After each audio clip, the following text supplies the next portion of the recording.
So Stalker 2 came out very recently, and I thought to myself, wow, that looks amazing. But what if instead of playing that, I went back to the first game and replayed the entirety of it using the worst gun in the game? Quite a terrible thing to ask oneself when the first game in the series features neither weapon repairs nor weapon modifications. But since that clearly wasn't bad enough, I also decided to do it on the hardest difficulty available in the game. But don't worry, I have something pretty awesome on my side too. A single stability mod that prevents the game from crashing as often as it usually does. And honestly, I only installed it to disable the view bobbing, just so this video is a little bit more watchable. Is this video just an excuse to nerd out about the first Stalker game?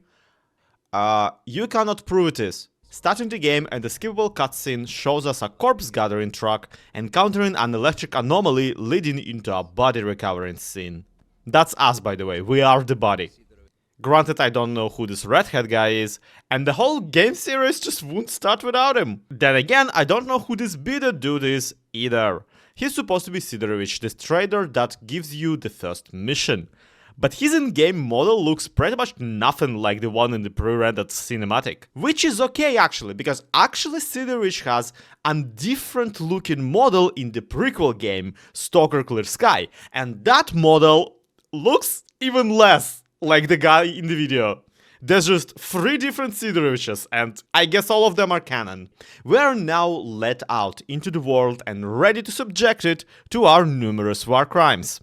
After Sidorovich explains us the PDA functionality, that is. I love the original Stalker PDA. It has a lot of the flavor text tucked away in the tabs and in the encyclopedia, and more articles and even written stories unlock as you progress through the game.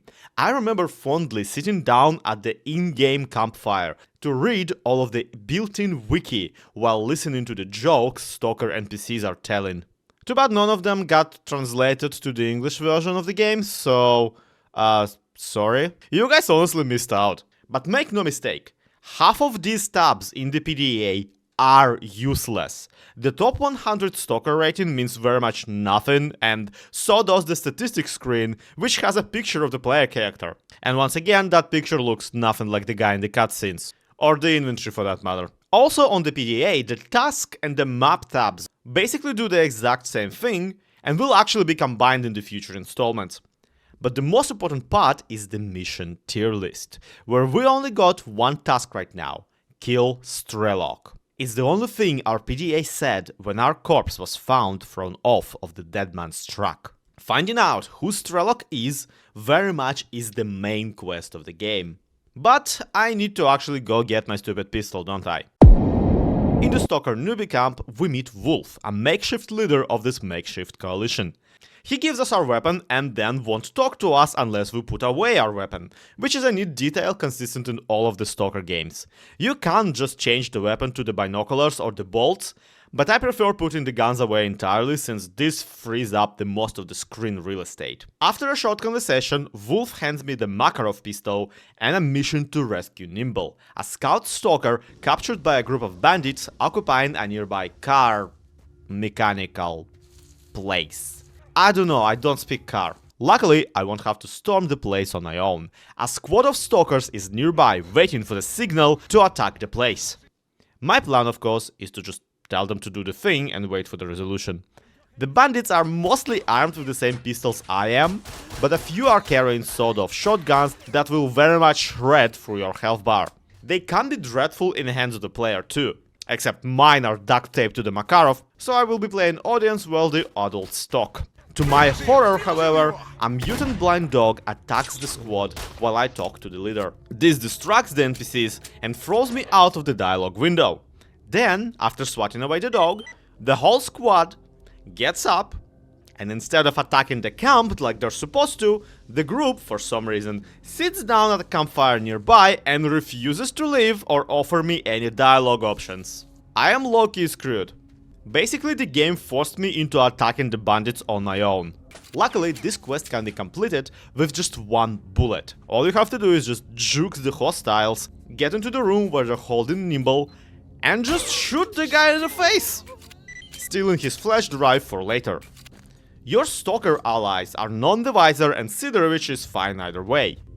This game has some interesting versatility like that, and I do wish there was even more of it. But unfortunately, Stalker 1 drags itself far away from being like a role-playing game and plops down somewhere between an immersive simulator and a straight-up first-person shooter. And really, I don't want to kill Nimble. Primarily because that would create a time paradox with the other two games where he does show up. So let's first-person shoot a different solution to the hostage situation. The PM immediately showcases its incredible stopping power, as it takes 3 to 4 headshots to actually take out a low-level bandit. Is it too late to go back to being a Minecraft YouTuber? Do you think they'll have me? See, the Stalker enemies by the end of the game are already incredibly bullet spongy. So if this is how much work an unarmored level 1 thug takes to put down, imagine how bad the level 100 Mafia boss is gonna be. Before I bring Nimble's intel to Sidorovich, I asked the guy for an extra fetch quest, and luckily he has one. It's a simple trip where you have to grab a slightly improved bandit jacket from a nearby tunnel. It's guarded by pretty much the only actual Suda dog on the entire cordon location, but it's not a hard enemy, especially since it has a habit of running into anomalies and dying there. The trick about this quest, or any that requires you to bring back equipment, is that you are allowed and encouraged to use it along the way as much as you want. Items run out of durability, yes, but they never break down entirely, they never disappear out of your inventory. So you don't even want to cancel the task, since you can bring them the item in 0 condition and still get a reward. It's pretty much the only upside to Stalker 1 not having item repair mechanic. This jacket though is not really worth holding onto. You get an actual artifact in exchange that you can sell for good money. Well, I say sell, but I actually mean bring in for our quest. Artifacts are unique items found all over the zone near anomalies. Different anomalies are supposed to generate different artifacts, and different artifacts have varying beneficial properties. I guess the closest normie analog would be talismans or rings in other games, but unlike those, artifacts tend to have major downsides as well. For example, all the ones I got give you a minor increase in bullet protection, which is nice, but are also all radioactive, so I got no use for them unless I can find an artifact that negates radiation. Or chug vodka to clear the radiation poisoning, which also sorta kinda works. You can't sell artifacts directly in the trade interface, like you do with any other items.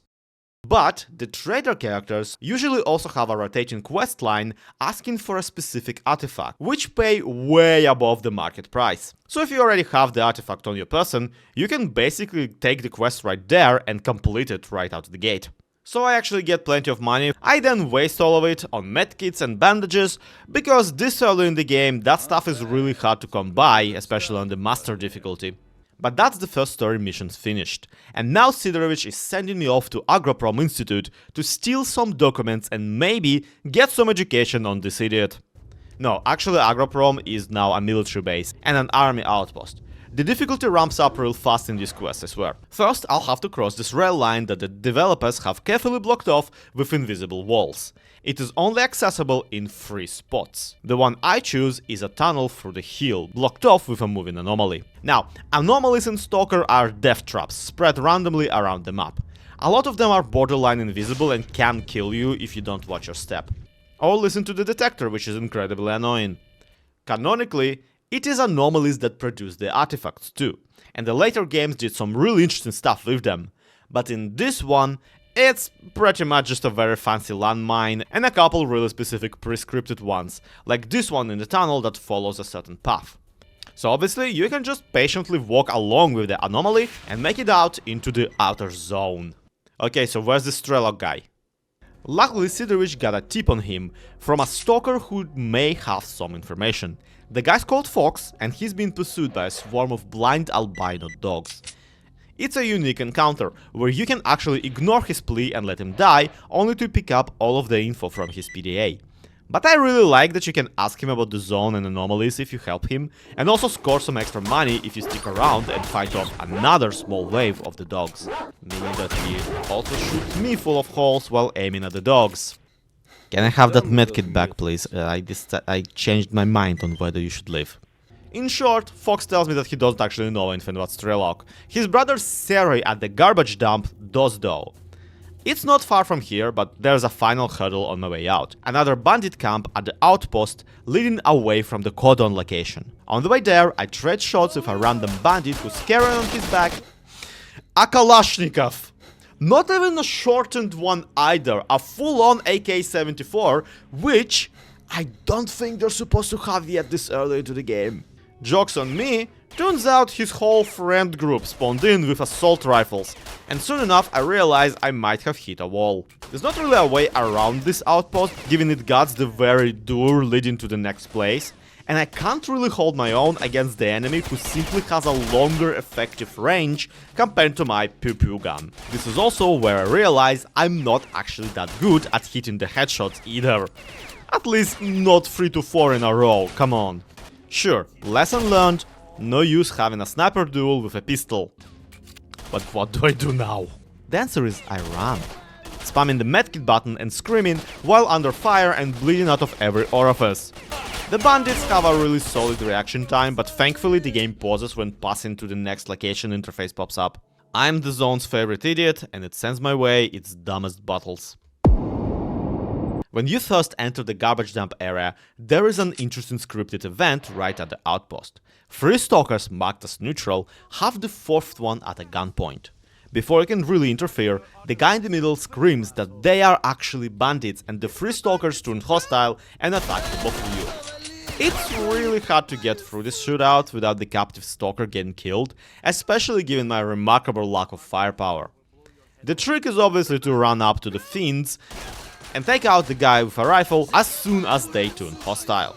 The other 2 kinda retreat into the bushes and even their hostage can handle them. The poor guy explains that he was coming to help Bess, a local squad leader holding position at a nearby vehicle graveyard.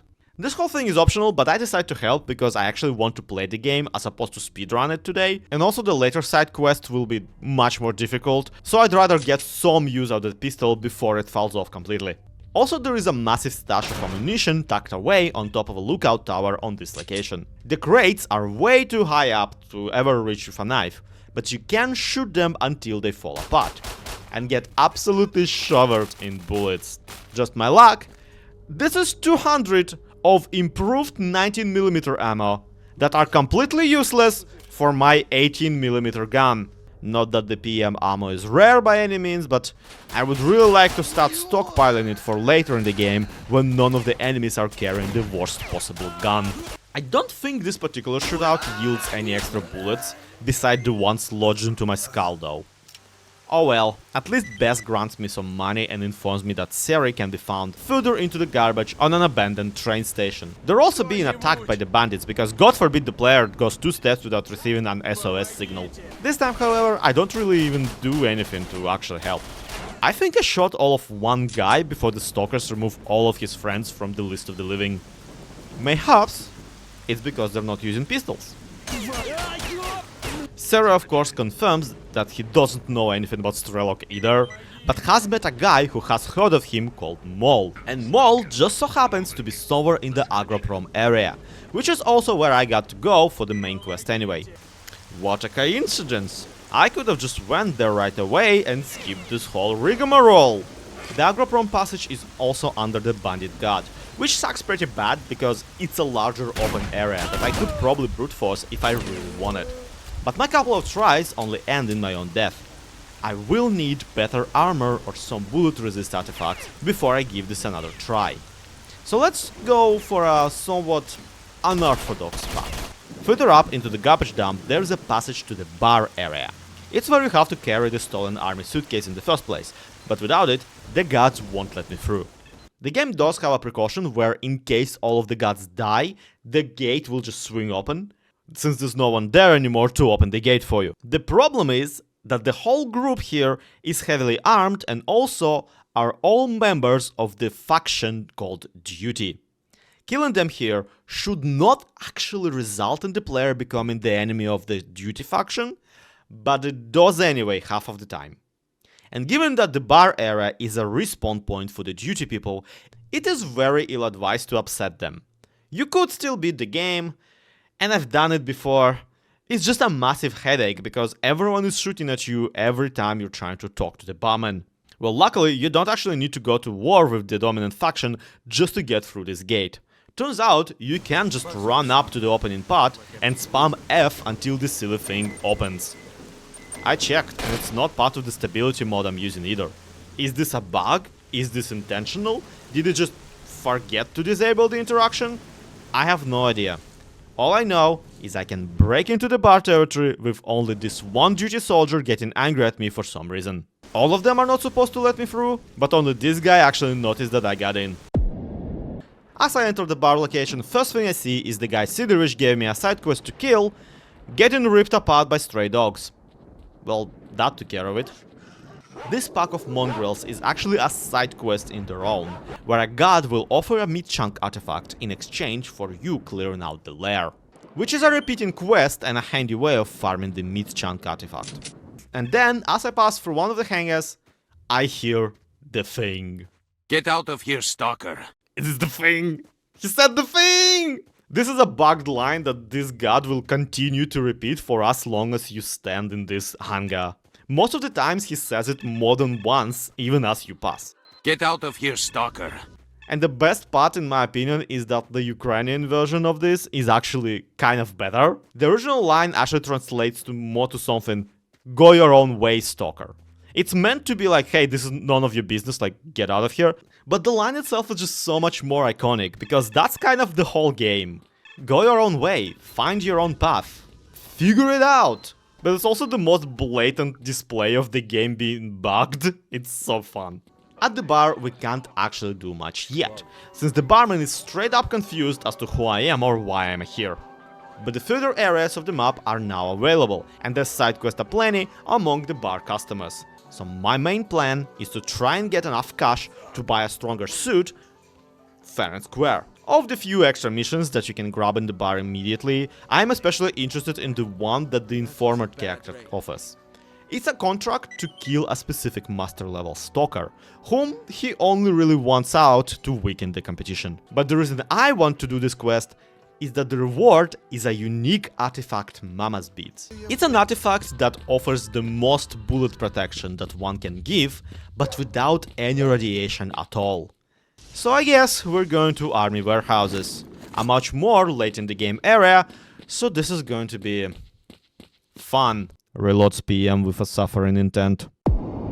Despite the name, Army Warehouses is a level completely devoid of any actual army presence. The titular warehouses are an abandoned training facility now occupied by the Freedom Faction, a gang of armed wheathead anarchists with a decidedly preservationist outlook on the zone. See, they believe that the radioactive mess filled with the mutants must be kept safe from the outer world and studied. Whereas the Duty faction believes that the rest of the world needs to be kept safe from the radioactive mess filled with the mutants. Duty genuinely believes that they need to destroy the place that makes artifacts that heal cancer, and think they can eradicate all the mutants that they don't know where they're coming from. As for anomalies, I guess they just hope to shoot them to death. And despite what the Duty propaganda will have you believe, the Freedom guys are remarkably chill, even in the face of war with the Duty faction. When Duty outpost at the bar just won't let you through, the Freedom Patrol at the warehouse entry only stops you for a moment to give you a pat and let you go. They are then immediately gunned down by a Duty ambush. There's a whole side quest regarding the rogue Duty squad that came out here to destroy the base of their enemy against the orders from their leadership. Which would actually be really a fun quest to do if it wasn't bugged to hell and back. Get this. The counter for how many Duty members are left in the squad resets whenever you reload a save. So if you decide to do the mission to destroy their squad, it simply won't detect that the mission is complete unless you do it in one go. And if you decide to join them and instead help assassinate the leader of the Freedom faction, well then you're a class traitor and the revolution will not look kindly upon you. Seriously though, the Freedom base has this fun set of unique characters and just killing them off is a shame, even if attacking the base is a pretty fun mission. So today we won't be participating in this idiot shootout. Not that I'd be interested in having to fight the whole squad with only my PM. Instead, my interest is in the little cottage they're stopped at, because it has this one suit of Freedom armor just sitting there on a couch. Also, it has a dozen of vodka bottles hilariously stashed in the oven. You have to shoot the wooden pallet to move it out of the way, and there it is, probably the funniest stash in the entire game. Armored and drunk, I'm now as ready as I can ever be to get on with those murders. Except that I should visit the leader of the Freedom first. He gives a mission to take out a stalker named Scarecrow. The reason he wants the guy dead? Well, they all just agreed he's kinda messed up. Scarecrow's whole deal is he has a hobby of making stuffed mutants. And the three guys decided it's just too creepy, honestly. Despite clearly having some stuffed Suda dogs and boar heads mounted on the wall not one room over. So now, out of the 4 stalkers in the little camp by their base, 3 are my targets for 3 separate assassination quests from 3 different people. And the 4th one, you can also get as a target, I just cannot be bothered to. He is, however, the one with the most interesting bio. Father Theodore is supposed to be a local cult leader.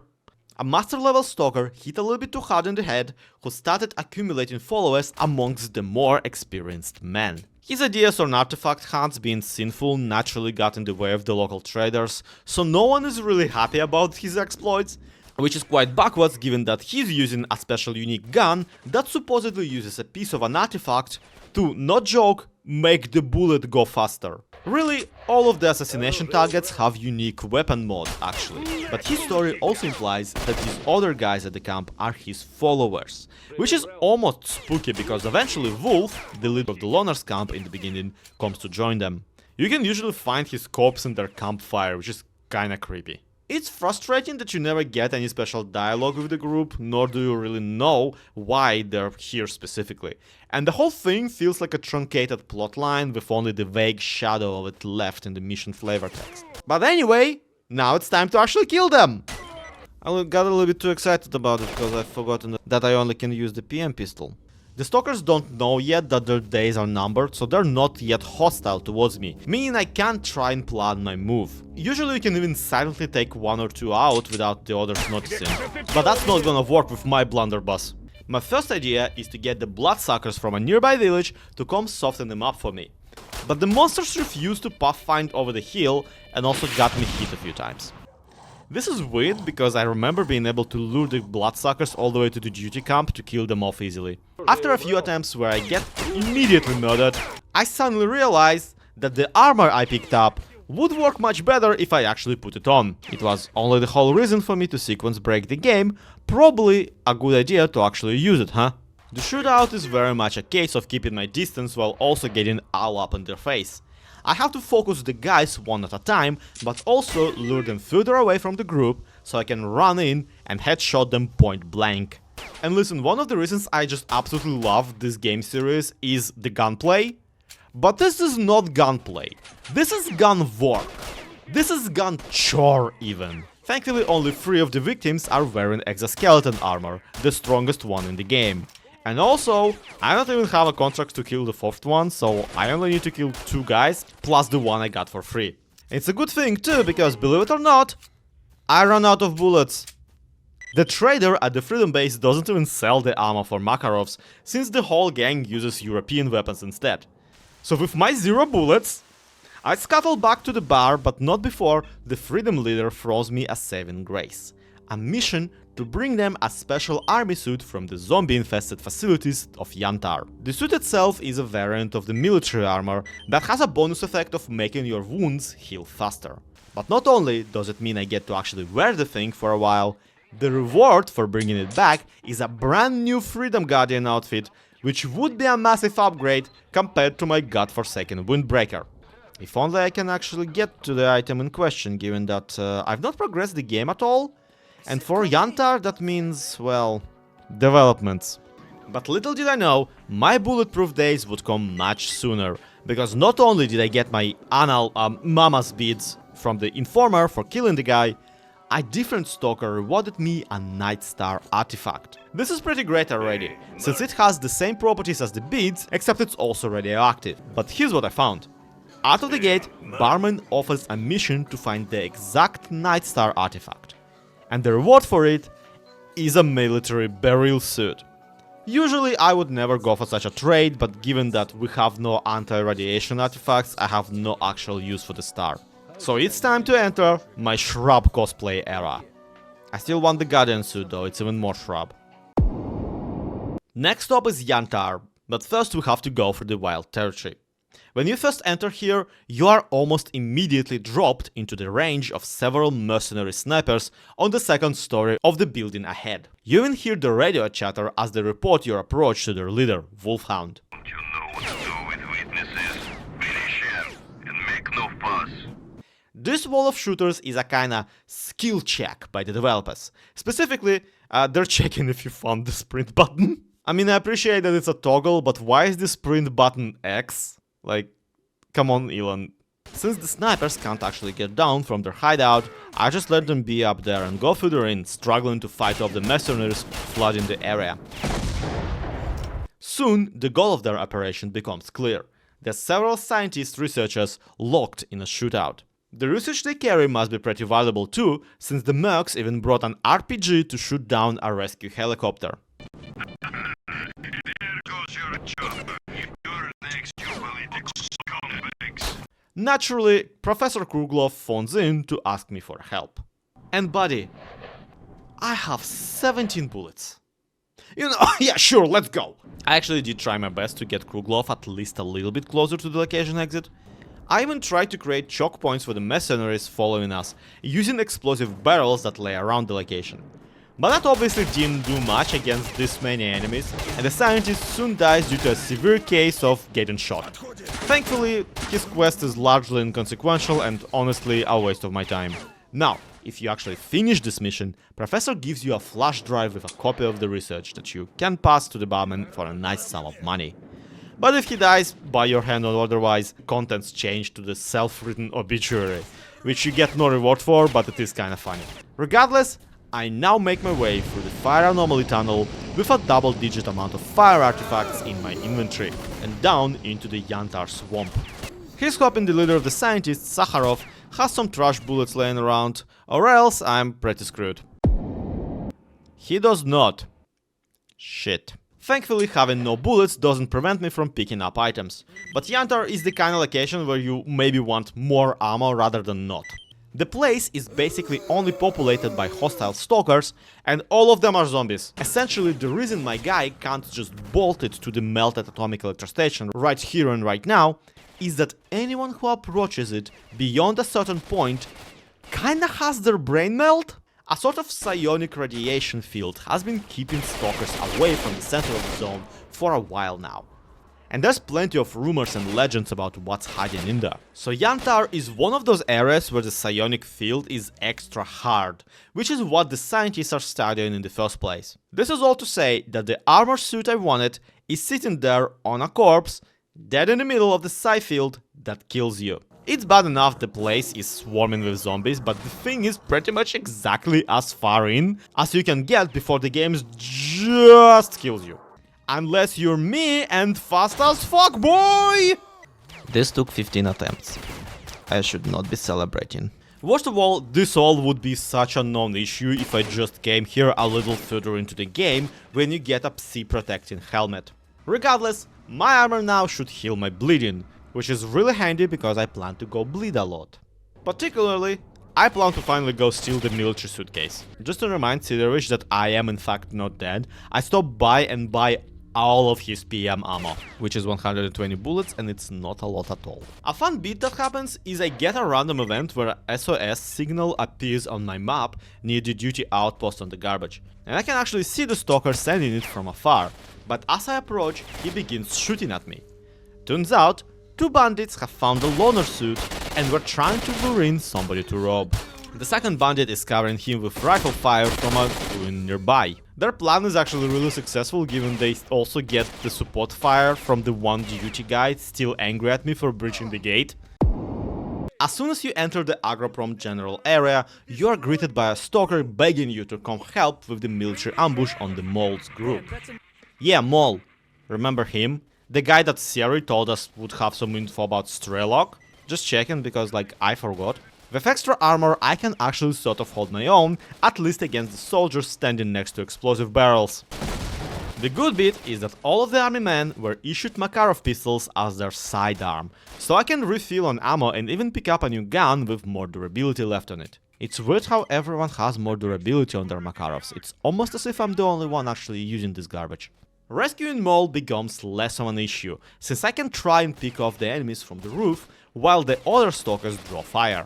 You almost want your snipers to use a weapon with a 5 feet of effective range, of course. Mole leads me away to the sewer opening and tells me that the Strelok squad had a hideout down there in the catacombs below the institute. Nowadays the place is filled with bandits on one side and army patrols on the other, so I'm not too eager to drop into the tunnels despite underground exploration generally being my favorite part of this game. Instead I put a pause on truth seeking to go investigate a nearby swamp. The barman has given me a side quest to assassinate some soldier hiding in the small rusted wagon. The guy is actually not hostile at all, despite being a member of the army, and all too eager to share his part of the story. Turns out he's been stationed here in the zone unfairly and was hoping to desert first chance he gets. He actually mentions fixing up a car to escape on, because at some point this game was supposed to have walking vehicles. You know? Because the developers tried to make GTA 4 while barely having the budget to make a Doom mod. He also shares with me the general plan of the Agroprom facility and the stationed snipers, so he is a rather helpful fella. I let him leave and decide to just decline the quest later. This is not mercy. The zone will take him. The plans he provides are not super helpful anyway. For one, they fail to mention a massive opening in the back of the base where a gravity anomaly ripped out a hole in the concrete wall. If you can squeeze past the rip-apart bubble, you can very easily sneak to the only door-sized window on the first floor and make your way to where the precious documents are stored. I only had to take out like one guard on the stairs and the major sitting right by the desk where the suitcase is kept. But by then, the building is getting filled with soldiers from below, and before I'm face to face with their privates, I run up to the roof, shoot the siren just to shut it up, and escape back to the fence via a fire escape ladder. It's certainly a coward's way of handling the situation, but also, I really don't want to be shooting people right now. For some bizarre reason. With the suitcase, the garbage outpost now actually can just let me through, which doesn't change the mind of the one guy still mad at me. But oh boy, he's mad enough for all of them. At bar, the barman gives the documents I brought as much time as the Nvidia terms of service window, before deciding to send me to murder the local bandit baron. I mean, he says talk to Borov, the boss of the mafia, but he actually just means kill. The lore here is that Borov has a second key to the lab located not far from the bandit base. The first key obviously being in barman's possession, just so I don't go sequence breaking again. But here's the thing about that. You cannot get the key from the Borov at all. It's not a physical item for you to pick up. The game just pretends you have it once you access the Shishak's corp. Actually, there's an alternative route here, because the Freedom faction has a peace treaty with the bandits, and you can join the Freedom faction if you do all of their missions in a very particular manner. So if you do, everyone at the bandit base becomes neutral to you, they will not shoot you and you can even talk to them. However, there is not an extra piece of dialogue with the Borov to try and get the key from him. So you still have to kill him, even if you went out of your way to become friendly with all of the bandits. And I'd rather meticulously transplant half the clip into every single bandit right now than have to go through the trouble of the duty members unloading at me every time I'm at the bar to grab a drink. Yes, it's been over a decade, and yes, I'm still mad about there not being an alternative bandit route in this game. Anyway, full screen title. Once you enter the Dark Valley, you see a member of the duty faction torturing a bandit for information. Please, please, don't kill me. Your partner is being taken to the abandoned factory. That's all I know, I swear. He actually does hold up his end of the bargain and leaves the poor idiot alive after he gives up the location of this friend. The duty's name is Bullet and he's part of an unsuccessful raid on the bandit's base. There's two more members of his group trapped in the bandit base and a fourth duty guy who you can see the thugs thrown to a spike pit. But nobody ever mentions him, so I assume nobody liked him. The one guy Bullet wants us to rescue is being transferred from the base and to a nearby abandoned factory, so we have to help set up an ambush to rescue him. But since I got bored of waiting for the NPCs to reach the ambush spot, and because I don't actually care that much whether the guy lives or dies, I bolted to the broken down bus the bandits will pass and opened fire to draw attention of both of his captors. Miraculously, it actually works, and Bullet's friend escapes unharmed, unlike me, who gets pretty much perforated. For my troubles, I get a rifle scope for my pistol. At least it's worth around 100 rubles, which is like almost $1 at the 2024 exchange rate. Yeah. The duty members tell me there's one more of their guys stuck in a prison in a basement, but they're not gonna go help him. And as per usual, it's up to me to do everything in this game. And well, since I'm on this rescuing kick, might as well respond to this SOS signal coming from a fuel station across the street. It's rather spooky since the guy is laying there in a pile of corpses, begging for a medkit.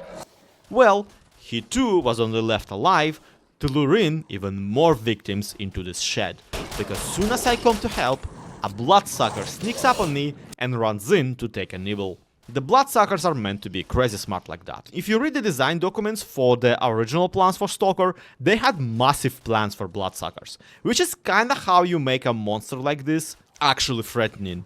Otherwise it's just a naked guy with some tentacles for a face. But despite the big smarts, it did take them 3 whole games to actually learn to attack on the run, as opposed to do a full stop to take a bite like in an MMORPG. This is a pretty cool moment too, because the poor victim actually has nothing to offer in reward, except for the information that a group of stalkers nearby is selling a ghost rifle for as low as 800 rubles. The sale itself is actually a trick, they just take your money and run. But the guy genuinely does not know this and he thinks he's helping you. But here's how you really know this is a con. At this point in the game, the player actually has no idea what a Gauss rifle even is. They have never seen one. And more importantly, judging by the very canon and very good third game in the series, Call of Pripyat, no one actually knows what a Gauss rifle is. When you discover one in that game, there's a whole side quest to figuring out what this weapon is and how it works. So as far as canon is concerned, those guys are just making things up. Anyway, back to main quest. The bandit base in the Dark Valley is a very robust and interesting location with a few ways around it. It's also an abandoned build site, meaning it's as close as you can get to playing around where you're not supposed to as a 10-year-old. The game actually funnels you into a stealth route where you squeeze in through a sewage pipe and sneak under the building. But I personally prefer to just bust in through the main entrance and then immediately dive into the fire anomaly infested car service tunnel. From there I honestly just navigate by vibes, since I seriously have no actual memory of this place, despite having played this game so many times before. This is the one location where I consistently get lost. Thankfully most of the thugs here carry more ammo than they take to put down, so I kinda Gandalf around until I see the more familiar hall leading to Borov's office. And boy is he a disappointment. Despite having a custom visual for his face, even Borov's voice lines are just the default bandit ones, so the level 100 mafia boss really is kinda just a regular guy. It's hard to have a real boss battle with a human type enemy in this game in the first place, but this is just sad. On the upside, all his locked cabinets and drawers provide me with plenty of health packs and bandages. Oh, they're still locked by the way, I never actually opened them. But if you stand close enough, the items can just be picked up right through the doors.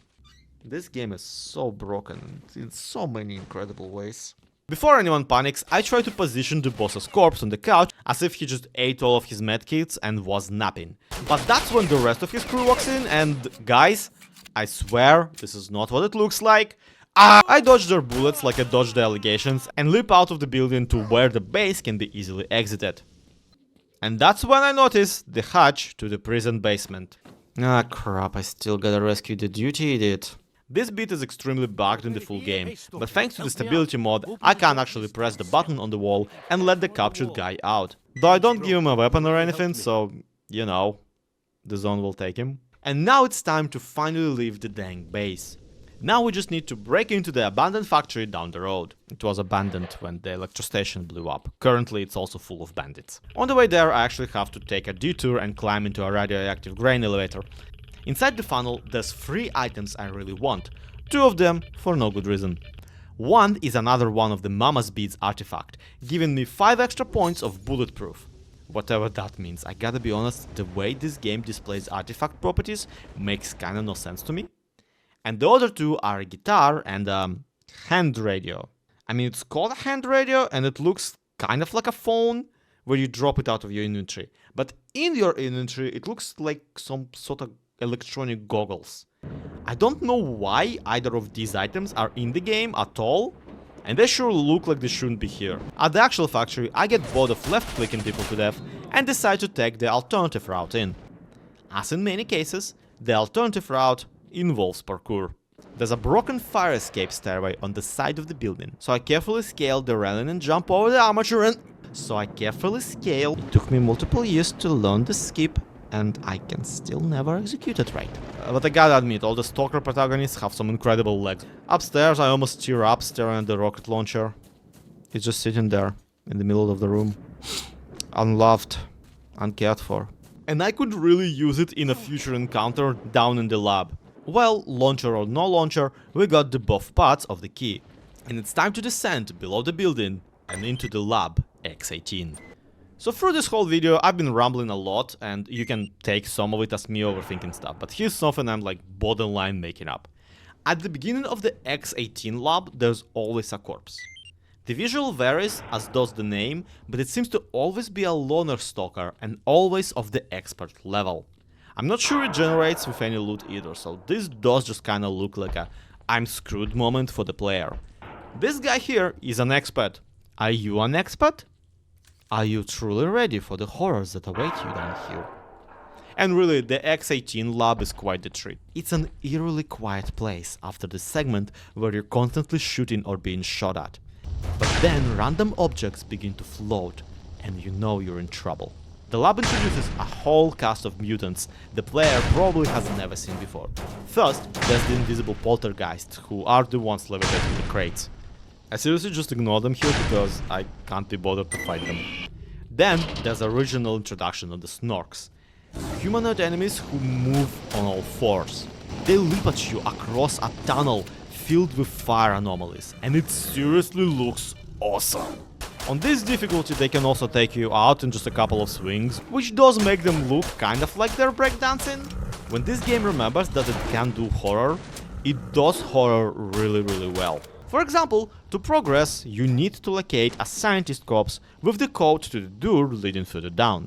But as you come to the door, it suddenly starts slamming in on itself, as if something already is trying to break through from the other side. It really makes you think twice about putting that code in. Okay, so the corpse for this code is across this large room, right? But as you come in, you see that the heavy door into it was straight up ripped off the hinges and is laying there on the ground. And you won't have to imagine what kind of powerful beast was strong enough to knock it down. Because there it is, the Suda giant. A massive mutant creature disfigured into exactly what your Thanksgiving turkey looks like before you cook it. It also has the stupid looking butt on the back because its legs are actually its arms and its actual legs have atrophied and it just drags them behind it. This is where I would usually pull out the rocket launcher if you're wondering. One torpedo to the face generally takes care of this problem. But since we're only using a pistol today, I simply run across the room, look into the corpse to trigger the voice loop, and run back to where the giant can't follow. Oh, who am I kidding? Of course we're shooting the giant to death. Of course we're doing it with a pistol. If it bleeds, we can kill it. Let's go. This thing has a couple of ranged attacks, despite what you expect him to do. One attack is to cause an aerial blow, making a circular impact around itself. And the other sends a straight up line of kinetic impulse knocking the player down. So the more secure way of dealing with the mutant is either baiting it into a melee bite or being on a different plane to the thing where it can't quite reach you. A much smarter idea would be also to blow up the explosive barrels scattered across the room, but I can never get to them in time, so I just aim for the face and hope for the best. Honestly, despite the massive health of the creature, the fight is over far sooner than I expected. But even that is not the true boss battle of this dungeon.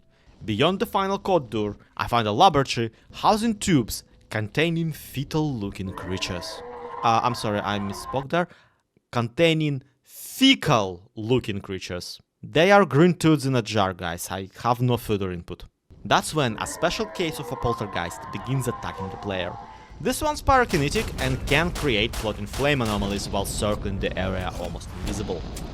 These are honestly more annoying than they are dangerous, but the room is now locked and won't open until you destroy the being, rendering a potential glitchless pacifist run extra impossible. I mean, after you already had to murder the crap out of Borov, but who's counting, really? My chosen strategy in this fight is to just kinda wobble around the area until the ghosts and I stumble into each other. You can barely ever tell if you're even hitting the mutant, so there's little hope for actual tactics. Once the creature explodes, it seems to release a psi wave that causes the room to shake and the main character to go unconscious, leading into what I honestly think is the coolest cutscene in the game. It's also a massive disappointment to me personally, by the way, so let me just tell you why. We see a hooded figure fighting off a massive infestation of rats at the foot of the Chernobyl electric station. Someone calls out to them, calling them Strelok, and as the figure turns, we can almost discern their face before the dream ends. But in the English version, the shout for the name is so whack. Like it's a scream and it's not even an actual word. It's a name which they did not have to translate. And I'm pretty sure they used the same exact voice actors for both versions of the game. So I don't know why they didn't just use the Russian-Ukrainian version, which sounds so much better.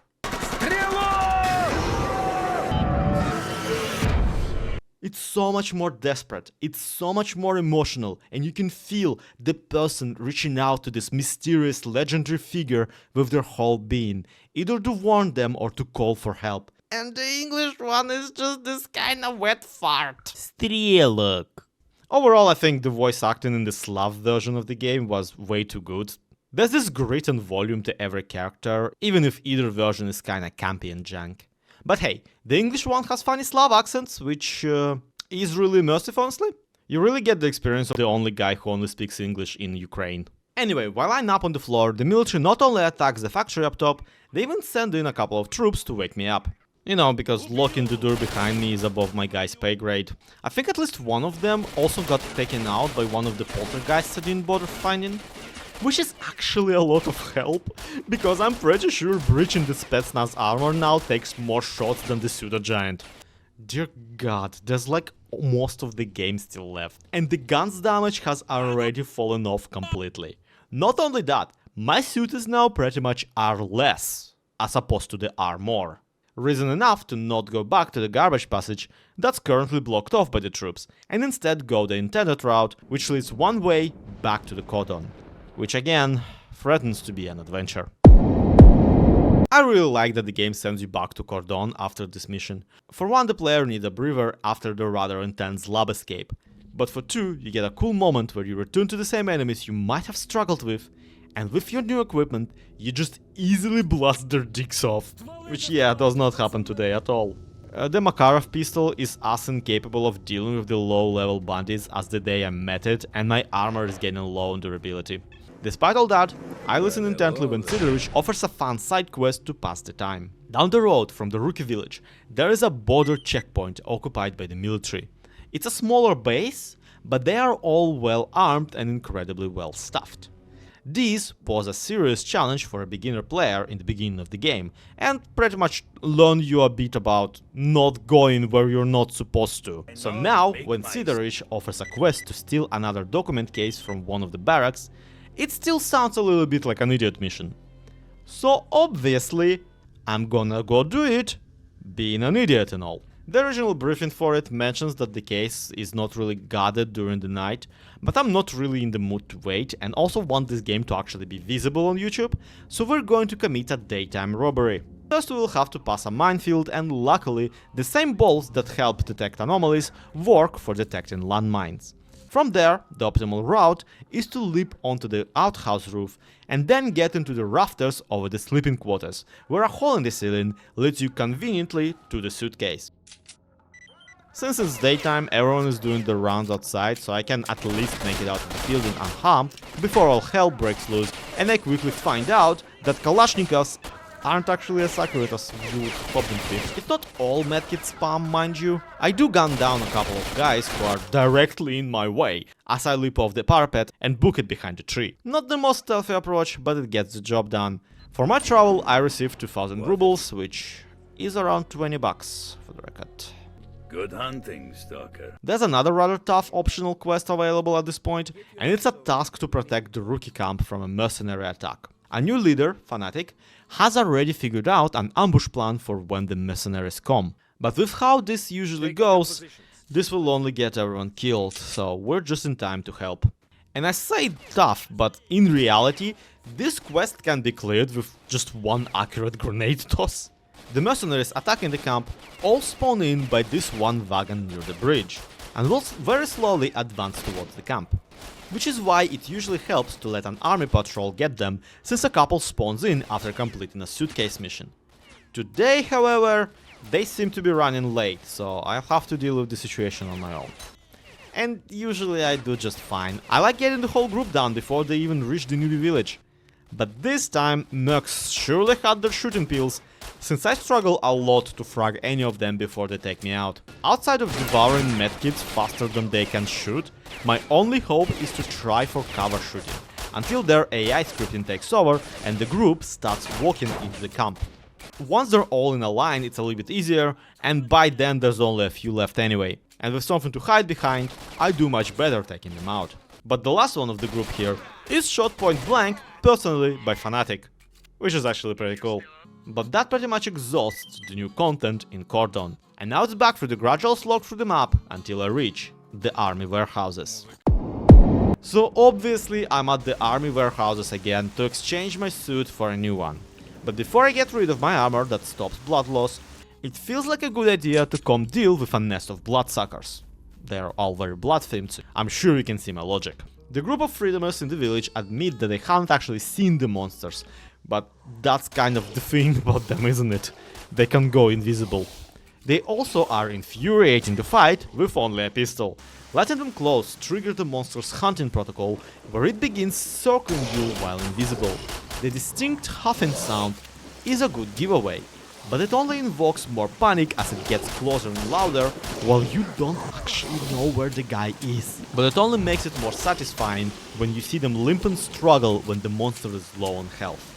Also, they chase you for forever, so you can bring them to the three stalkers at the campfire, even if that also results in one of them usually dying. The whole thing pretty much exhausts my medkit supply, but for the reward I get a crystal artifact, which offers high radiation resistance while only lowering the stamina a little bit. By the time I bring my suit to Lukash, it pretty much is just a pile of rugs and duct tape, but a deal's a deal. And my prize is a brand new Freedom Guardian outfit, with a much higher armor rating. Thankfully the faction armor doesn't actually make you look like a member of that faction to other NPCs, otherwise every duty member would kill me on sight now. With that, I'm all ready and eager to do the next story mission and depart to the yantar bunker to consult with the scientist about, no joke, breaching and disabling the brain scorcher. The thing that scorches brains. Thousands have died, and, you know, I'm just gonna go find the off button, I guess. Sounds very stupid, but that's literally what happens though. Obviously, I also have ulterior motives, since I picked up a quest to bring back a special gun to the duty soldier in the bar. And now I can finally honor that request. This task is like notoriously bugged, since the item shows on your PDA as if it was in the bandit base run by Borov. However, that item has long since gone from that place. The owner usually moved to one of the two other bandit camps, and the one he luckily moved to this time is the one in the wild territory, which you can also get a separate quest to eliminate.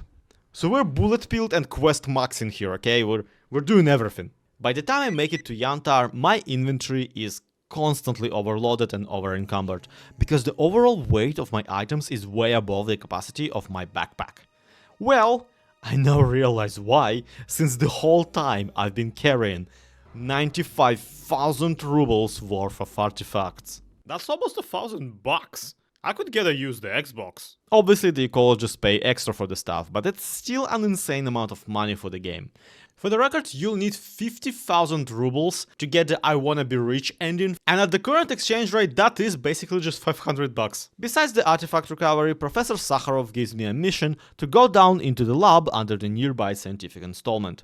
The place is emitting high levels of psi radiation, acting as a sort of miniature brain scorcher. Luckily, they got a prototype helmet to protect the wearer from the juice that makes everything yellow. I guess they misspelled it and it's actually meant to be like not psi emission, but peace emission. Unfortunately, the prototype is unfinished, and an assistant needs to perform extra measurements in the field to really fine-tune the doohickey. Naturally, I have no choice but to escort him, and the guy gets shot and killed by the zombies 2 steps out of the bunker. Why did he die? You were supposed to protect him. Not that I was trying too hard to protect him, what with the zombies taking like 5 headshots to put down. And thankfully, we won't have to redo this mission either. All it affects is how long the prototype Psi helmet will protect you later into the lab, and either of the default timers are actually incredibly generous. I'm a little sad that I don't get to show you the cool character moment where the main character remembers the voices of Strelok's best friends, but oh well, just like with Kruglov, the lives of the scientific community are largely inconsequential to the plot of this game. Now, with the prototype equipped, I can go into the zombie-infested emitter, where I previously struggled to pick up the ammo suit and descend into the Lab X18. This place is awesome. For one, it's home to my favorite environmental storytelling skeleton. This guy. This is a corpse of someone who clearly has fallen off the sewer elevator face first. This is some Looney Tunes physics, I love it. You only get a small chance to admire it though, since pretty much out of the gate the lab throws a whole parade of zombies at you. I remember playing this for the first time, dreading that I will see one of the NPCs I met among the zombified stalkers. Though the alive system of the game obviously doesn't actually account for that. With my trash gun, however, the monsters are best ignored and run past. It's only a little tricky, but the only downside is I don't get to pick up some quality medkits on the shelves, because I'm too busy getting shot at. The real battle only begins when you reach the device at the center of the lab, a massive complex of catwalks populated by zombies and fire anomalies, all encircling a biomechanical overgrown brain in a jar. Your task is to reach the top of the control room, pulling a few levers along the way to disable the stages of the emitter. The protective helmet is given up against the Psi force this strong, so it gives you a time limit. But unless you go interviewing every single zombie, it's a very breezy task. Once we pull the final level, the sudden drop in the brain tingling activity makes the main character lose consciousness, and we go for another ride on the cutscene train. We see a stalker arriving from a deep zone expedition holding an unknown artifact. An older figure takes care of them as they collapse. Hold on, son. You're going to make it. There is a rough-looking mutant dog that appears to be tame. Where will you go now? To the north. North is where the nuclear electric station is. The center of the zone. And given that the whole cutscene is presented as the memory of the protagonist, this raises a question. How did you know about the parts you weren't there for? Well, our answers await in the final room before exiting the lab. If only it wasn't also where a controller appears. The controller is a Russian word for a ticket master on a bus or a train, so this monster is kinda hard to take seriously, especially with the pair of mom jeans he spotted. Okay, yeah, I changed my mind, it's fine. It's a psionically powerful monster capable of basically targeted brain-scorching attacks. The lore says it can also control other weaker mutants, like the zombies or the blind dogs, who also are supposed to be telepathic to a certain degree. But the games don't really have much to back that up, unfortunately. Point is, if this guy has a line of sight with you, he will grab you by the thinky part and force you to put away your weapon, as well as deal massive amount of damage and ring in your ears. So the best way of dealing with him is to toss a grenade and hide. And I don't know if I emphasized this enough in this video yet, but the Makarov pistol is not a grenade. Trying to cover shoot appears to be barely tickling the mutant, so I decide to see how he reacts to me cutting the distance and showing him bullets up close. Turns out, not very well. His melee attacks don't deal anywhere near enough damage, and a headshot seems pretty painful when you got a head this big. Once the ringing in my ears pipes down, I can finally take a look around, and good news, we found the guy from the picture attached to the Kill Strelok mission. The bad news is, he's not Strelok. The picture turns out to be of his friend, Ghost, who is lying dead in front of me, with a unique sunrise suit that the scientists ask for. Yeah, by this point, even with me skipping a bunch of the story and lore, I think it should be obvious who Strelok actually is, and how many times we've already accomplished killing him. The final stretch out of the lab is a sewage pipe populated by snorks, and while their breakdancing moves are very impressive, I'd rather get out as fast as I can. Joke's on me, I completely forgot that at the end of this tunnel there's another Suda giant guarding the exit. It's easy enough to round about thanks to the extra pipe loop, but given the size of the tunnel and the size of the mutant, I really got a question. How did he get here? Was he flushed down the toilet as a baby? Was it raised lovingly by the snorks? As I leave the underground, I can already hear the distinct sound of the military blasting the crap out of the everything from the helicopter. Much as I now would like to go restock on my ammo off of some soldier's corpse, I don't think I can handle the excitement after the day I had. Makarov is all too happy to take off my hands the special ghost suit and all the artifacts I found in the lab. In reward, I even get a more bullet-resistant version of their scientific egghead cosplay. But more importantly, the lowered psionic emission opens up a new passage from Yantar to Agroprom. I genuinely remember that passage being in the vanilla game, but it may just be the stability mod showing itself again. Let me know. Either way, I don't think this passage back to a well-explored low-level area offers much gameplay advantage, except to me, since I still haven't investigated the Strelok hideout in the catacombs below the Institute. I take the short trip down into the slums and clear out the bandits hiding in there while I'm at it. That area is basically muscle memory to me at this point, but I'm glad I got here because it is refreshing to see people actually die when shot in the face. I was concerned at first about the controller encounter at the very end, but by now we've sussed out a way of dealing with the mutant. Never mind that the tunnels pissed me out in the middle of a military base. But there is something not quite how I remember it here. Despite me now having completed all the Strelok hunting mission, I don't get the mission to meet up with the stalker named Guide at a camp back in the cordon. The hint to do it is in the final voice recording Ghost left, saying the guide could lead him to someone called the Doctor. But the task doesn't pop up on my PDA, stability mode be damned. Turns out I had to do the stash before I disabled the X18 Gigabrain. But not all is lost. I can still bring my findings to Barman and hope that the cumulative info from the previous missions will reveal the exact spot where I need to tingle the brain scorcher to open up a passage to Pripyat. So we're back at the bar, getting the final rewards for our quests and stockpiling for the trip to the antennas. It's going to be a rough fight, so I try to sell as much as I can, and just my luck, I get just enough money to buy the exoskeleton suit. This is the best armor you can get in the game. It's twice the bullet protection, it expands the carry capacity to 80 kilograms, and even then, you don't really get any penalty for over-encumbrance because, get this, you can't run wearing this suit anyway. Which is a massive downside for the guy who so far only ever survived through dexterity. But with how narrow and dense with enemies the game is about to get, my best counter to gunfire really is to just refuse to die for as long as possible. But also I got bored of walking slowly almost immediately, took it off and just ran to the barrier basically naked. The final outpost before the Red Forest is a checkpoint manned and maintained by the Freedomers. I like this place, I really do.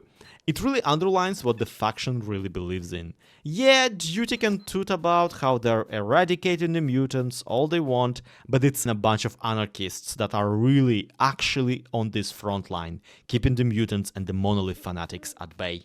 When you first arrive, you can even assist them in deflecting an attack, and it's seriously brutal. Which is why this time I skipped the entire mission and just ran headfirst into the level switch. The attacking forces have barely even spawned in by then.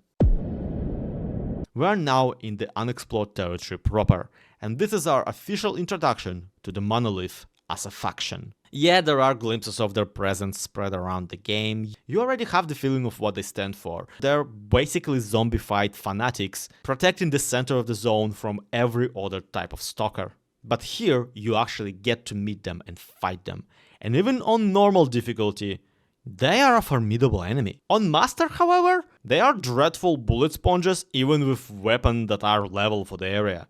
So for now, I choose to once again undress and skedaddle through their outpost before they can notice. There are now two main routes to the base we're trying to storm. One leads through the road, heavily protected by the monolith snipers, some of whom even sport rocket launchers. and the other through the anomaly and mutant-infested stretch of the Red Forest. You can tell that one is a much better choice by the crushed helicopter in the middle of it, and a set of corpses leading away from the helicopter. God bless these idiots, they died so much further in than most other idiots gotten. Once at the intersection, I armor back up and start climbing to the main event. The patrols knock some explosive barrels at me, but really it's just fun fireworks to celebrate me actually reaching this far. After the climb, there's actually a much sneakier way to get into the base than going all the way around to the main entrance. If you take a sharp right and don't mind getting a sniper shot in the hip, there's a hole in the brick wall that opens a much more peaceful way in. It's heavily irradiated, but you know, what else is new? We're not getting out of this with our liver intact anyway. Ignoring most of the combat really becomes important here, as trading shots with the fanatics will have me dead much faster than them. Luckily, the lab itself is awfully understaffed. There's only 3 to 4 bloodsuckers guarding the path to the lever, and as long as I'm naked, I can run by them no problem. Remember how I said that the bloodsuckers are smart? Yeah, I think I lied. And just like that, the brain scorcher is no more. We drop on the floor to check out another cutscene, but since the budget by now has completely left the building, it's mostly footage reused from the previous dream sequences. The only new frames are a stalker on the ground in the electrostation Sarcophagus, reaching out to something resembling a Minecraft nether portal. That is the monolith, also known as the Wish Granter. And while all the systems till now have been set to keep the stalkers out, this thing is broadcasting directly into your brain. Come to me. I can see your wish. But it is broadcasting that in Russian, so yeah, I got nothing. While we nap, the laboratory is refilled with monolith soldiers. Somehow none of them figured out it's a good idea to come in and maybe flip the scorcher back on. No idea what's stopping them from doing it after I leave either. I mean, on a usual playthrough, what would stop them is that they'll all be dead. But with how many bullets it takes to kill a single one right now, I definitely left at least a couple behind to service the station. This video is really hitting a kinda rough spot from now on, because there's only so many ways I can say that a guy took a lot of shots to the head to pull down. Overall, there's 2 types of grunts between me and the exit. One's wearing exoskeletons, just like me, and everyone else who I can actually feasibly kill. Any sort of combat needs to be executed very patiently and tediously, and the deaths and reloads are many and frustrating. No joke, this part made me seriously consider switching the game to a lower difficulty and calling it a wash.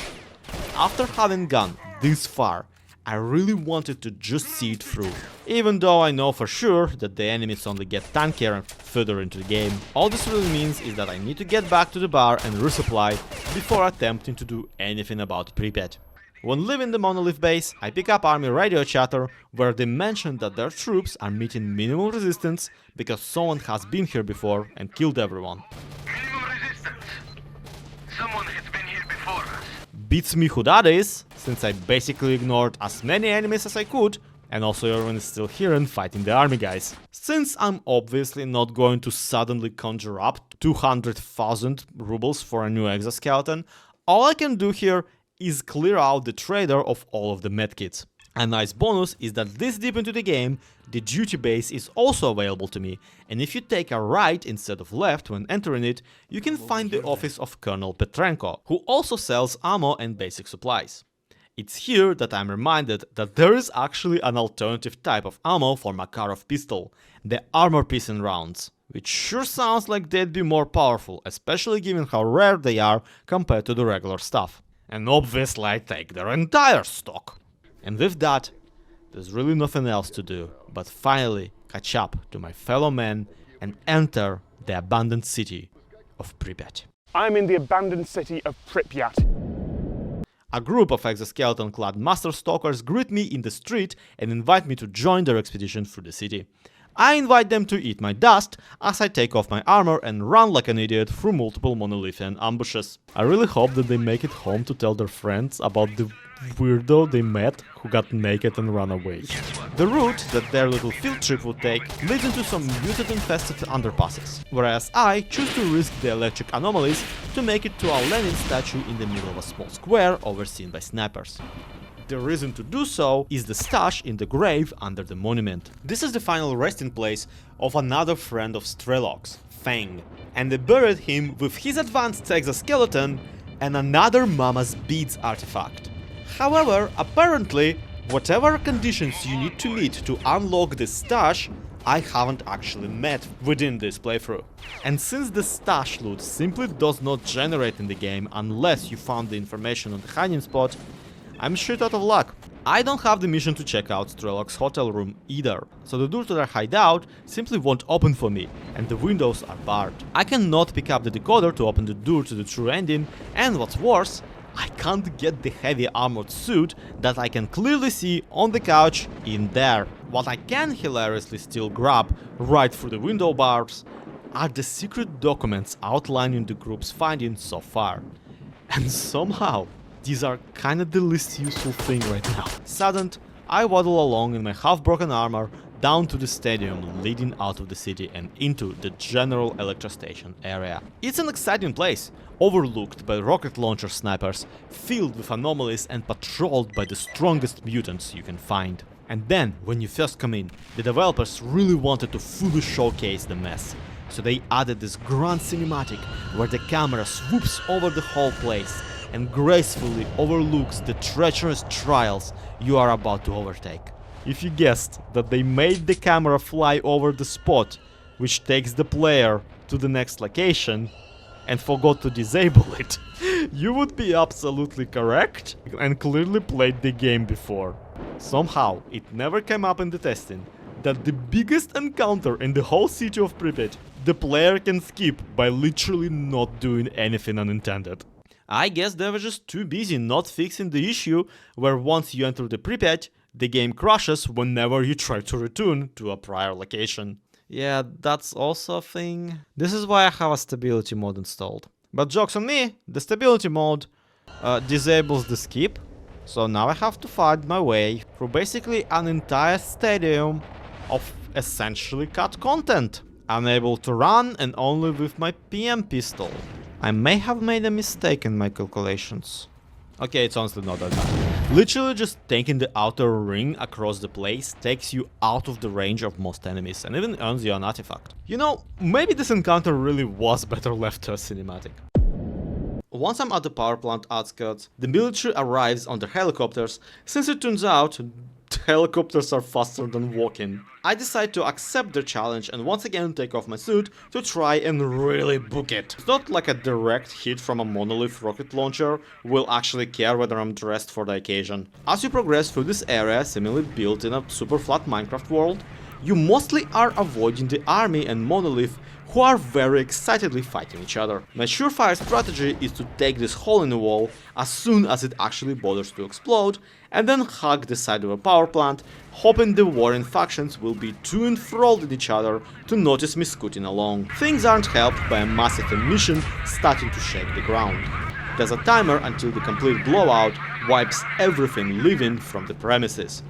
But just like before, it's such a generous heaping of time, I can watch a half-as interesting video and still make it. I catch strays from the guards at the very entrance, but that's not enough to deter me from barging into the gates and diving down into the hatch and into the sarcophagus.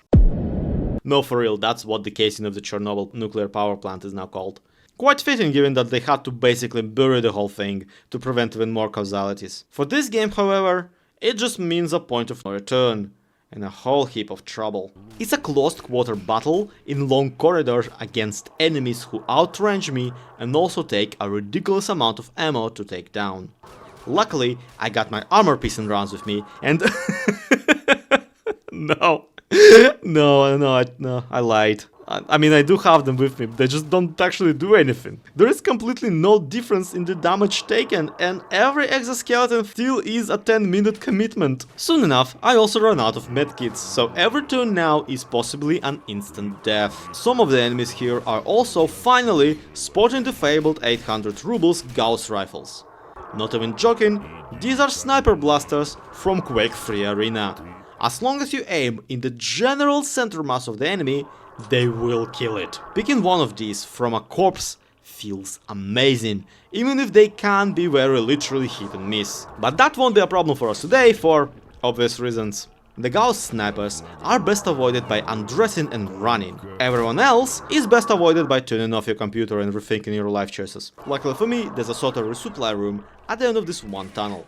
It's heavily irradiated, but the crates here will drop some amazing artifacts if broken. There's also a chest with a fresh exoskeleton and a few medkits, and basically everything but the note saying, "Don't use a PM pistol this late into the game, you moron." So we've gotten pretty lucky with this little stash. Too bad, we are now stuck in a heavily irradiated room, and a full squad of high-level monolith grunts right at the entrance. Their AI actually prevents them from entering the room, and the angle at which I'm standing won't let them outright shoot me. But I can't do much either, since I only can see their elbows glitching through the entry wall. Best damage I can do here is if I step forward and actually go for a headshot, which gives me a lot of radiation poisoning that I have to then ward off using some artifacts, as long as me healing via the other artifacts outruns the radiation poisoning.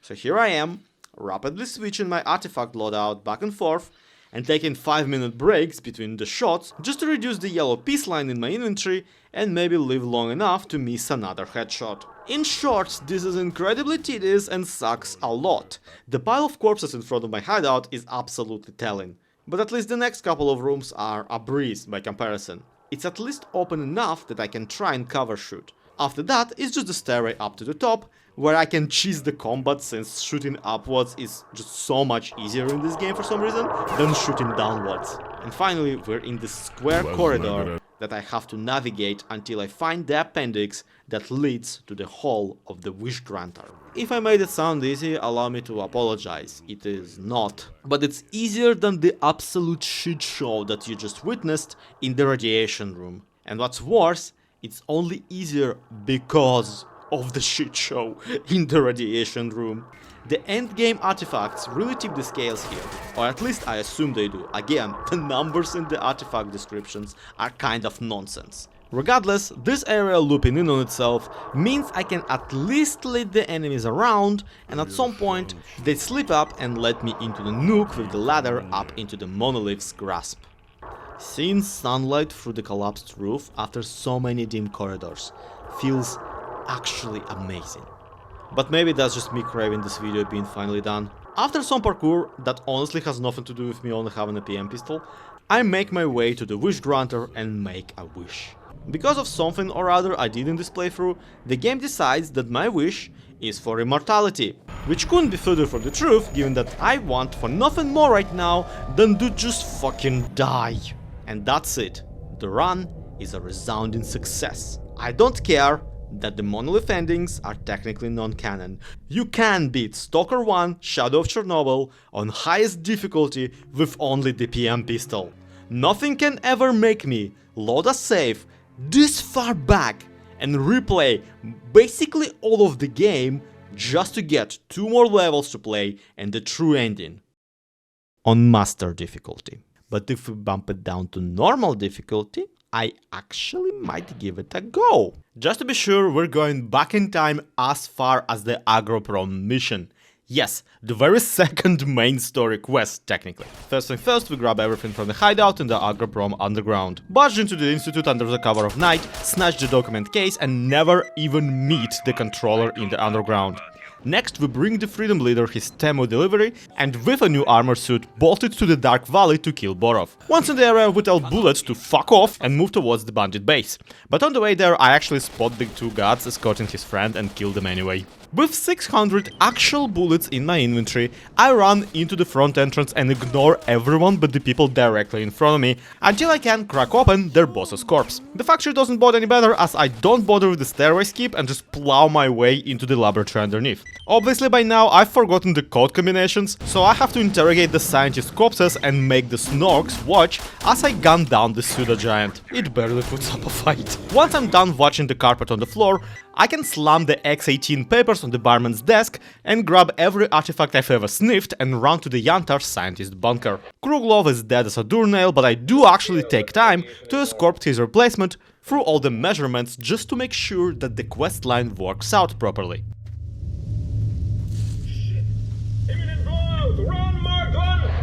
Fine, we can't just leave him like that.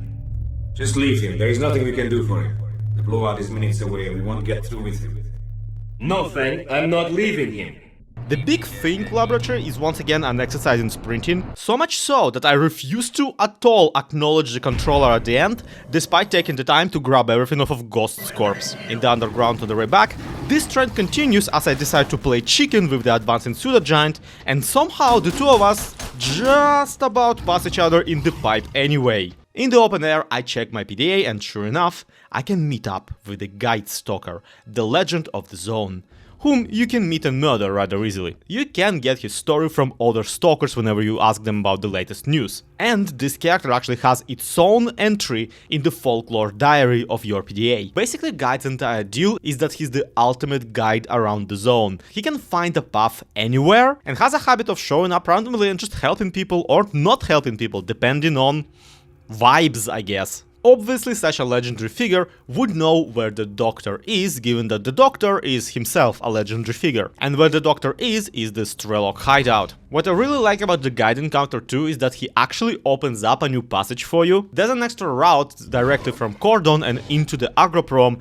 that the guide points out to you. So he actually does back up his credentials and tells you about a passage you didn't know about. On the second go around, the Agroprom underground is not any more eventful than on the first one. But this time, climbing into the pipe leading into the hideout actually causes the pipe to blow up.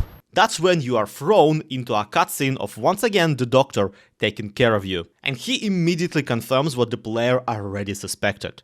He calls you Strelok, your actual name. Strelok! Strelok, come on, man, wake up! What the hell are you doing, man? Have you lost your memory or something? Doctor also confirms a few suspicions that the Strelok had before he, got hit in the head and became us. The Wish Granter monolith is just a bait to get rid of the stalkers like you, the ones who are a little bit too curious for their own good. Luckily, before all of them perished, the Strelok group have developed a special decoder that will allow you to go deeper into the labs below the monolith and find out who is behind this operation. We just need to go to Pripyat and actually get the decoder. And in this timeline, it's actually gonna happen way faster than in the previous one. For one, this time I bought the armored suit that actually lets you run, instead of the exoskeleton that doesn't. For two, I have over 1,000 bullets with me. And for three, the brain scorcher antenna dungeon isn't gonna be a problem at all because we're straight up skipping it. Even on an unmodded game, as long as you have that special helmet that protects you from Psi radiation, you can just take a right on this intersection and just about squeeze past the monolith block post and directly into the city of Pripyat. You'd think that the developers would put like an invisible wall down there, but they just didn't. I'm in the abandoned city of Pripyat. In Pripyat, the secret stash hotel room actually opens. A little bit too well, in my opinion. See, when exiting it, I somehow pass through the window, even though I then turn around and the windows obviously have bars on them. Truly, the zone is a place of miracles. The stadium at the end of the city obviously doesn't pose any sort of threat now that I actually have my running shoes on. And neither does the route through the nuclear power plant down to the sarcophagus. Though I did find out a lot about the train infrastructure while running there. And just like that, I'm once again in the sarcophagus part of the game. And I hate it here, and the bonus content is actually just 2 more levels of just this. If you are wondering if I once again get stuck in that one irradiated room, you are completely correct, and I did, and it sucked.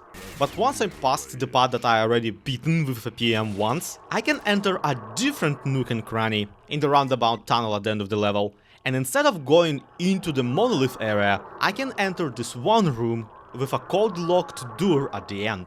The idea is that while the decoder works, you have 30 seconds to try and survive while an onslaught of monolith spawns in from the opposite side of the room.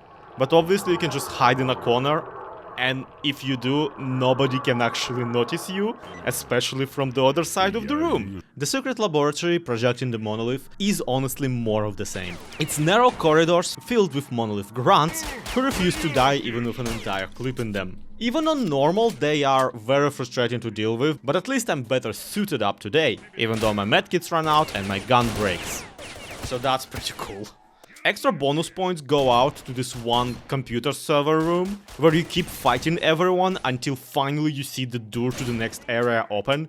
So obviously you try to rush into that door, and there's even more guys in there. I kid you not, my finger is tired of left clicking. Once the goons are out of the picture, the door shuts closed, and now you're alone with a holographic projection of the monolith in the center. It doesn't take long before you realize you can shoot those little lamp thingies surrounding the projection. Especially since as you deal more and more damage to the apparatus, pyrokinetic poltergeists begin to spawn in to try and prevent you shooting the stupid thing. It's a really interesting solution of theirs to try and prevent someone breaking their equipment by setting that equipment on fire.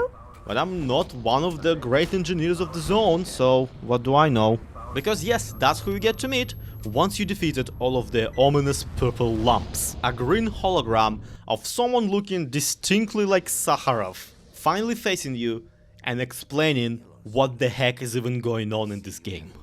The Spectre reveals that the entirety of the zone is actually an experiment that's gone out of control. While the original Chernobyl catastrophe wasn't the work of this particular scientific group and truly was an accident, they did then realize that the exclusion zone surrounding the area is perfect for their super secret operations experimenting on the knowledge sphere of the planet. And yes, it's them messing up that caused the electrostation to blow up the second time.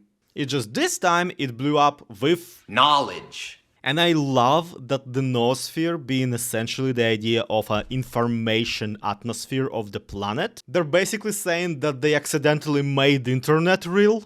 Obviously, such crime against humanity cannot be forgiven. And speaking unironically, it does kinda make sense that you wouldn't want the zone to remain in the hands of the guys who already blew it up once. So I politely declined the offer to join the guys who messed everything up and leave for the final level to try and kill them. The final area you get to explore in Shadow of Chernobyl is absolutely iconic.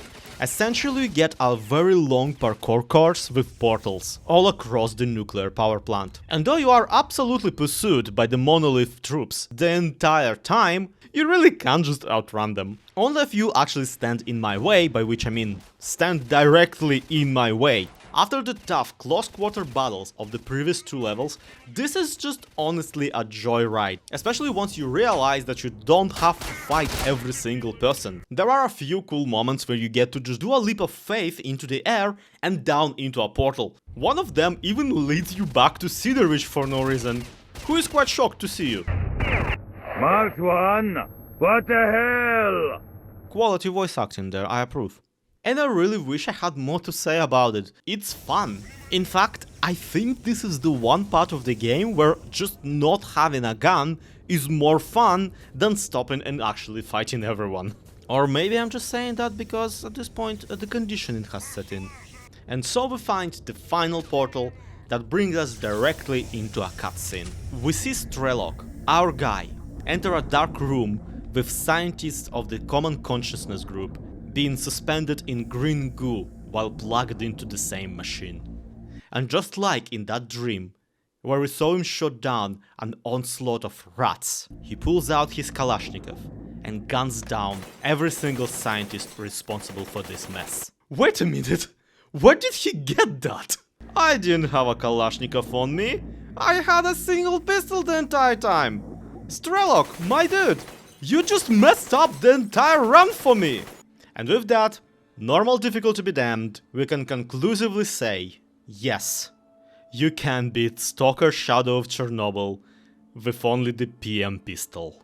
Unless you watch the final cutscene, in which you absolutely can't. This whole playthrough has been a trip, and this whole video was just a lot for me to do. But with the second Stalker game finally having come out, I really feel like this is my only chance to ever actually get to talk about this series. So let me know if you'd like to see more videos like this one.